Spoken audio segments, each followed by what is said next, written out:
Bill Durham would also like to speak, but I would like to take this chance to address you. My name is Eric Verlo. I'm the owner of Bookman and Tunes, and I'm also president of the board of the Justice and Peace Commission. And I avail myself, if you have any questions that could be raised by the Chief of Police report. And thank you for the chance to tell you today that I am just appalled. I'm just appalled at his report. I was appalled at the way that we were treated, that the way the police treated us, and now I'm appalled that their supervisor, the person in charge of them, can then tell you that he spends and delegated 100 hours, more than 100 hours of manpower to come to the conclusion that they did not act, that they acted properly and in a way that was fitting the circumstance. I am just appalled. I'm appalled at some of the lies. Just the partial research. He can tell you that we had a rally that was publicized online on one day, but we didn't mention participating in the parade on the first day. Well, that's absurd. It was mentioned on the same page on the internet, several places. So I guess what I'm appalled about, not just his audacity to say that, but also perhaps the quality of the detective work of our police department. So not only we have bad police work on the streets, we have bad detective work. And I'm just appalled about that. And I don't have any fear of incriminating myself or even having the suggestion made that I need to withhold what I'm saying because it could incriminate myself in court. I'm being charged with obstruction. I mean, it's ridiculous what we're being charged with, and I do not like the suggestion that I would have to hide behind some legal fears to not stand up for my participation and the participation of my friends at this parade. Now, I'm a small business owner. I own a business, and I signed up to be in this parade. I signed the Bookmobile up to be in this parade. If you want to tell me that's dishonest, I think you're just quibbling with that you disagree with what I have to say.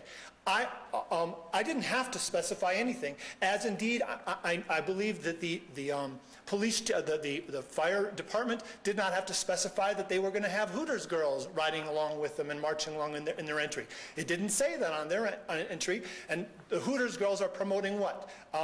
They're promoting sex, to work in the sex industry, and it can be an approved practice. I mean, that wasn't specified. So I guess I would stand that I am a small business owner and a sole proprietor, and I have the right to say what I want. And if you want to find libel laws or slander laws that could stop me, then you're certainly entitled to. But otherwise, I do have that right, and we all have that right as Americans to speak up and say what we want to.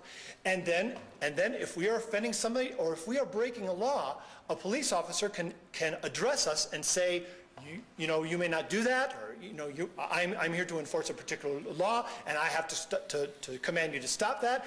And if an officer is exerting authority and saying that I'm under arrest or that there's something that I'm wrong, that I have to cease and desist, then I have an obligation to do that. And perhaps then I have to figure out in the court later why I had that obligation. But we were given no such chance in the parade. We were simply manhandled. And I think that any of you would object to that. I think that the first words out of your mouth, I would bet, would be, you can't do that to me. I'm an American. I'm an American. You can't do that in America. In America, I'm allowed to speak my mind. Now, if you want to arrest me, okay, I'm going to go along with you, but if I'm not fighting with you, you don't have the right to manhandle me. You can't push me, shove me. You can't knock me to the ground and drag me along. I mean, it was plain on the video that Elizabeth was knocked down. And now, whether she was knocked down or whether she sat down, wouldn't you expect that a police officer would have to say, "Oh dear, I've got a new scenario here. I've got a woman on the ground." Now, there would be ways to remove this person without harming them, but I guess what our police chief is saying, that it is okay to harm somebody, and they were prepared to harm her and commit injury to her, and then not even arrest her. And so I guess for me, it's the really important point today is to say this is a kind of policing that we cannot stand for. We cannot stand for the gassing of innocent people in 2003, and it took us 4 years to come to a point where the police department is still saying that they did nothing wrong. They're willing to hold a public forum about it, but they're not willing to actually admit that they gassed people and arrested people who were actually trying to get to their cars. So I think it's really important that we come to a point where the police department is held accountable. And when we met in private with you, one of the things expressed to us was a concern about the public relations of the city. And you know, it's not my interest, or I don't believe any interest of any of my friends, to disparage this city. We don't like the fact that the rest of the world and the rest of the country are laughing, and on the internet they think we're freaks. They think that we're freaks for coming down on free speech and then accepting police brutality. And now we have a further element where we are actually sanctioning it. We're saying, oh, well, no, this is policy.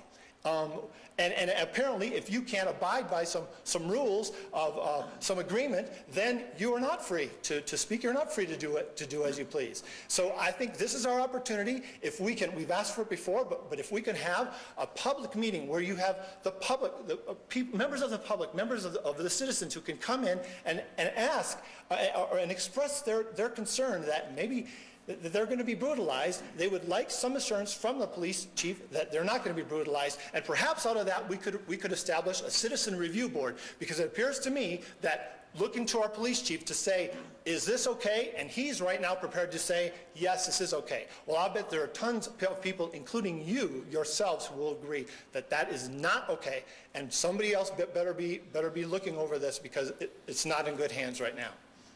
All right, thank you. And I'm available for questions if you want to, now or afterwards. I'll wait for the next speaker.